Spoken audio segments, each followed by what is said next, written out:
먼저 저희 마이크로소프트 헬스케어들을 좀 설명을 드리려고 하면은 요 네 가지 좀 인더스트리 세부 인더스트리를 좀 말씀을 드려야 될 것 같아요.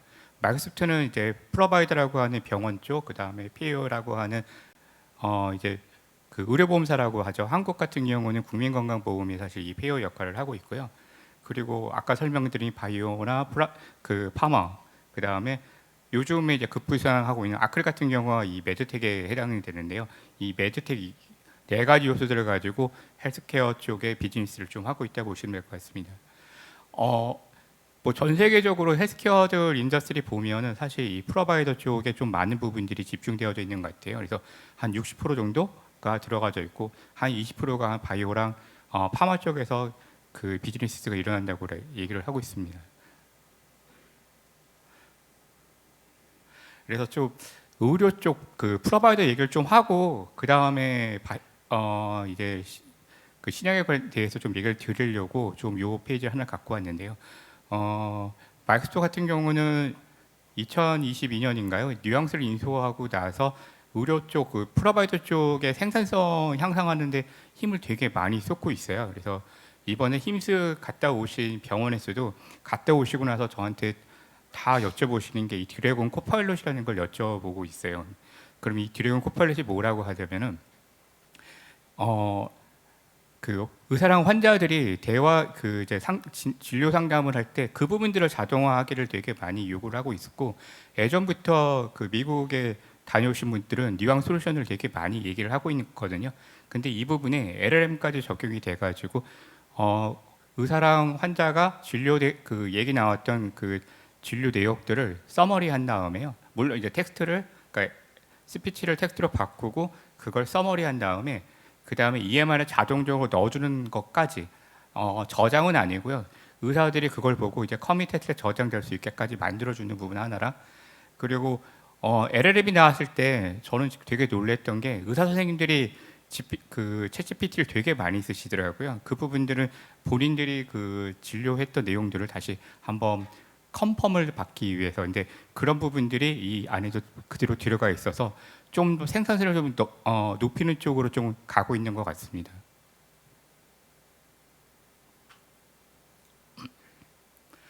헬스케어는 AI가 이게 사실 과거에도 헬스케어 쪽에 AI를 적용하면은 좀 많이 나아질 거라고 생각했는데 그 부분들이 좀 바뀌었던 게 2023년이었던 것 같아요. 그래서 2023년 LLM이 나오고 나서부터 이제까지 우리가 보지 못했던 알지 못했던 영역에 많은 부분들에 대한 어떤 그 생산성을 높여주고 비용도 절감해 줄 거라고 지금 보고 있거든요.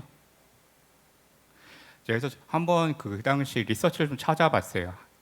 지금 보시는 게 왼쪽에 있는 거는 2023년, 그러니까 2020년에 R&D에 대한 어떤 부분들을 그 이제 딜로이트에서 좀 조사를 했던 거고요. 그 다음 오른쪽에 있는 것들은 그 1년 뒤에 그 딜로이트에서 그 이제 R&D 파마 쪽의 R&D 어떻게 변했는지 하는 부분들인데요. 되게 재밌는 게 아마 이 2022년 전까지고는 코로나가 창궐했기 때문에 아마 R&D 그 제약 쪽의 R&D가 되게 높았던 걸로 보여져요. 근데 코로나가 좀 잠잠해지고 나서 2023년에 2022년을 돌아보면은 한 1.2% 정도 이 정도의 어떤 그 R&D ROI가 나온다라고 이게 보는 거죠. 그래서 많은 것들을 투자를 했는데 ROI가 너무 적은 거예요. 1.2%. 그런데 2024년에서 바라다 보면 이 당시는 이제 LLM이 나왔을 것 같아요. 2024년 ChatGPT가 나오고 나서 많은 부분에서는 사실은 뭐 광풍이 불었던 것 같아요. 뭐 한국도 좀 예외는 아니지만 미국 쪽이라든지 전 세계적으로 이런 광풍들이 좀 불었었고 그러다 보니까 한 3배 정도, 한 약 4.1% 정도의 ROI가 좀 기록된 걸로 보여지고 있습니다. 그래서 이걸 좀 더 자세히 들여다보면은 뭐가 원인이었을까 했을 때 AI 부분들이 이 부분들을 좀 바꿔놨다라고 얘기를 해요. 아까 요거 하기 전에 인실리코 메디신이라고 하는 회사가 나왔더라고요. 그래서 저도 좀 그 회사를 좀 소개를 한번 드려야 될 것 같아서 제가 작년 2023년부터 그 신약 쪽 그 스타트업들이랑 많은 그 리서치 좀 도와주는 것들을 했었는데요. 그 중에 하나사가 LLM을 가지고 좀그 화학 구조식을 좀 제너레이션 하는 거라든지 아니면 그 부분에 도움을 받을 수 있는 것들 그 부분들을 좀 같이 좀 스타디를 같이 하고 POC를 좀 했었어요. 근데 그쪽에서 해외 다녀오시고 나서 얘기를 해줬던 게 인실리코 메디신이었었어요. 뭐 다른 거는 아니고요. 인실리코 메디신 같은 경우는 여기도 이제 LLM을 자체 LLM을 써가지고 신약 쪽에 어떤 부분들을 할 수 있을까 그런 것들을 터치를 했었고 그때 뭐 제품들이 나왔던 게 케미스트리 사침이라는 거랑 뭐 판다오믹스라고 하는 것들을 가지고 이 비즈니스를 진행을 하고 있는 것 같아요. 근데 제가 좀 놀랬던 것들은 저희가 스터디하면서 사실 LLM 가지고는 화학 구조식을 제너레이션하는 거는 좀 불가능하다라고 좀 얘기를 드렸었거든요. 근데 거기 같은 경우는 그 부분들을 스터디를 하고 좀 비즈니스를 진행을 하고 있더라고요. 그리고 최근에 놀랬던 것들은 노바티스랑 이 인실리코 메디신이랑 콜래보레이션 해가지고 좀 더 신약에 AI를 어떻게 적용할 수 있는지 하는 부분 것들이 좀 진행이 되는 것 같아요. 여기 있는 뭐 주요 트렌드는 뭐 그런 부분들을 좀 얘기를 드리는 거고요. 사실은 제가 좀 오늘 얘기를 드리고 싶은 거는 이 부분입니다. 많은 분들이 임상 쪽에 아니면 파마 쪽에 AI를 적용하려고 할 때 다 신약을 실질적으로 만드는 프로세스에 좀 집중을 하는 것 같아요. 근데 아까도 말씀드렸다시피 제 개인적으로도 아직 그 부분들은 갈 길이 좀 먼 것 같아요. 그런데 이 파마라든지 바이오 쪽이 왜 그러면 LLM을 쓸까?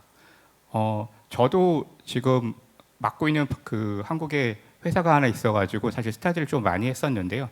이 부분들이 하는 것들은 전체 그 신약을 만드는 프로세스의 부분에 대해서 AI들을 당장 적용할 수 있는 부분들을 좀 적용을 하고 그 부분을 통해 가지고 생산성을 높이는 쪽으로 좀 접근을 하고 있어요. 그래서 뭐 우리가 아까 제가 언급했다시피 뭐 새로운 약을 AI를 통해 가지고 만들거나 분자 구조식을 뭐 만들거나 뭐 이런 부분들이 아니라 원래 우리가 알고 있었던 그런 부분들을 좀 더 쉽게 접근하라고 보시면 될 것 같습니다. 제가 처음에 조사해 보면서도 놀랬던 게 이쪽 제약 업계에서도 어떤 임상이나 이런 것들을 결과가 나오고 나서 마케팅 자료를 만드는데도 되게 많은 시간이 걸린다라고 얘기를 해요. 거의 마케팅 만드시는 분들은 사실 바이오에 아마 날레지가 없거나 아니면은 이쪽 그 신약을 만드는데 직접 인볼브가 되지 않기 때문에 결국 임상을 만드시는 연구하시는 분들에게 도움을 받을 수밖에 없는데 이 부분들을 AI가 좀 적용을 해가지고 그분들의 어떤 디펜던스를 낮추면서 쉽게 어떤 그 마케팅 문서라든지 임상에 관련된 마케팅 문서나 아니면 신약에 관련된 문서들을 쉽게 제너레이트 해주는 거. 그리고 지금 갖고 있는 지식들을 가지고 이걸 어떻게 날리지로 같이 좀 쓸 수 있게 만드는 부분들, 그리고 교육에 관련된 부분들, 그리고 현재 진행되고 있는 이 어떤 프로세스들을 좀 더 쉽게 옵티마이즈하는 부분들, 이 부분 쪽이 좀 관련이 되어져 있는 것 같아요. 물론 이제 마지막에는 실질적으로 AI 관련된 뭐 저희도 지금 페이지 AI라는 것들을 좀 언급을 했는데요.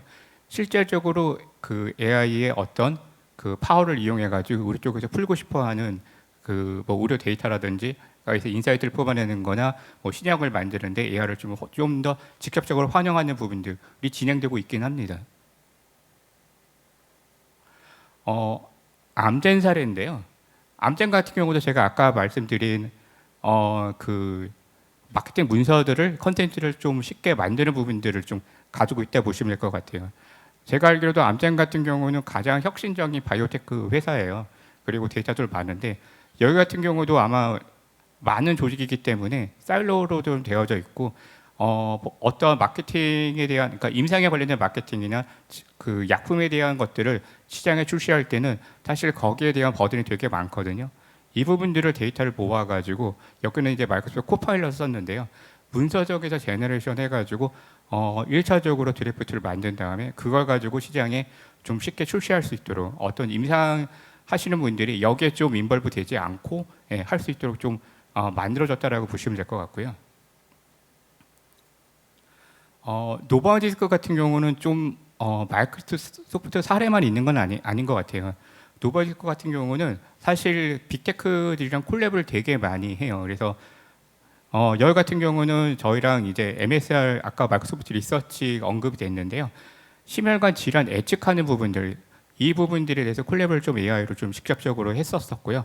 또 다른 부분들은 여기 같은 경우는 다른 AI 스타트업들이랑 또 콜랩을 되게 많이 해서 각각의 분야에 대한 AI들 적용하는 걸 좀 도출을 하고요. 거기서 나온 것들을 가지고 실질적으로 각 그 파이프라인들을 좀 향상시키는 것으로 좀 나가고 있어요. 그리고 좀 더 새로운 것들이 여기 같은 양자 컴퓨팅에 대해서도 되게 투자를 많이 한다라고 얘기를 해요. 그 부분들은 결국은 AI 파워를 가기 위해서는 앞으로는 양자 컴퓨팅의 힘을 빌려가지고 어떤 그 새로운 물질들을 좀 찾아낸다든지 시뮬레이션 한다든지 하는 부분으로 좀 접근하는 것 같습니다.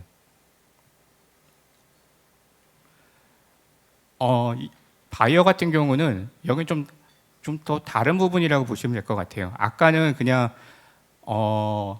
그 마케팅 문서라든지 어떤 문서를 제너레이션에 좀 나갔다라고 하면은요.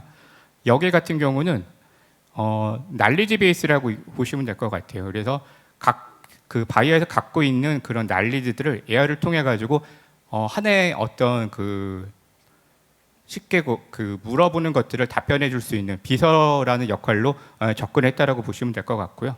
여기를 통해 가지고 어떤 신약이라든지 아니면 지금 하고 있는 일들을 좀 더 쉽게 찾을 수 있게끔 그리고 생산성을 높일 수 있는 쪽으로 좀 접근을 했다라고 보시면 될 것 같습니다. 지금 이제 이 부분은 시젠 사례예요. 제가 사실 지금 한국에서 계속 진행하고 있는 사례고요. 시젠 같은 경우는 PCR을 만드는 회사라고 보시면 될 것 같아요. 아마 그 코로나 때 가장 제가 알기로는 그 진단 시약 키트를 좀 만들었던 회사인데요.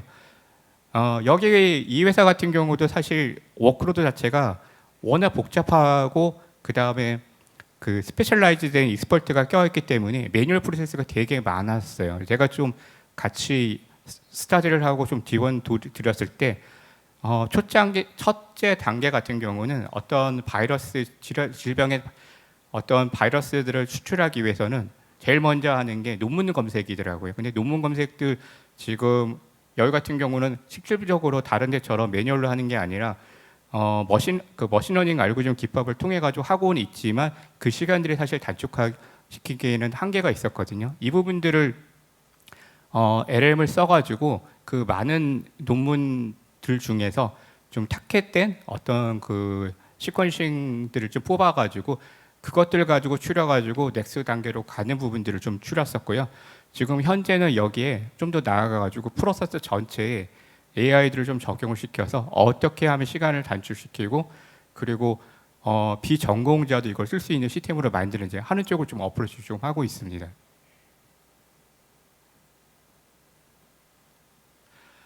아마 이 부분들이 좀 마지막인 것 같아요. 좀 아까 제가 말씀드린 것들 좀 주석게 말씀드리긴 했는데요. 지금 이 제약업계에서 이 바이오 쪽이라는 파마 쪽에서 불고 있는 것들은 콜래보레이션들을 좀 더 많이 한다고 보시면 될 것 같아요. 그러니까 전통적으로 바이오라든지 아니면 파마 같은 경우는 AI에 대한 지식들이 좀 많이 없거든요. 다만 그 업에 대한 지식이 많기 때문에 그 부분들을 어떻게 하면 빅테크나 아니면 AI 스타트업이랑 콜래보를 해가지고 그거를 해지할 것인가 하는 부분으로 좀 나가고 있다고 보시면 될 것 같고요. 물론 그렇지 않은 회사들도 있는데요.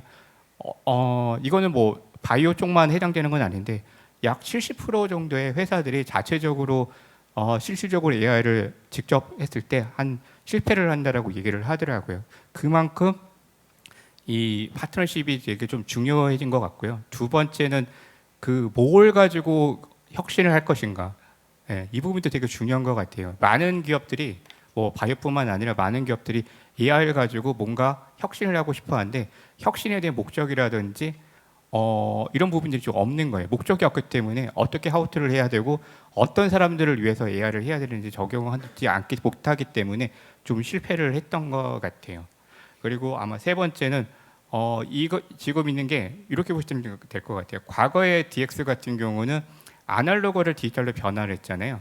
근데 지금의 AX 같은 경우는 아날로그를 디지털로 변화하고 그대로 AI를 넣는 게 아니라 다 무시하고 AI를 통해 가지고 리프로세싱을 해야 된다는 부분들이라고 보시면 될 것 같습니다. 그래서 이 세 가지 포인트로 좀 초점을 맞추면서 AI를 접근해야 되지 않을까 생각이 듭니다. 네, 감사합니다.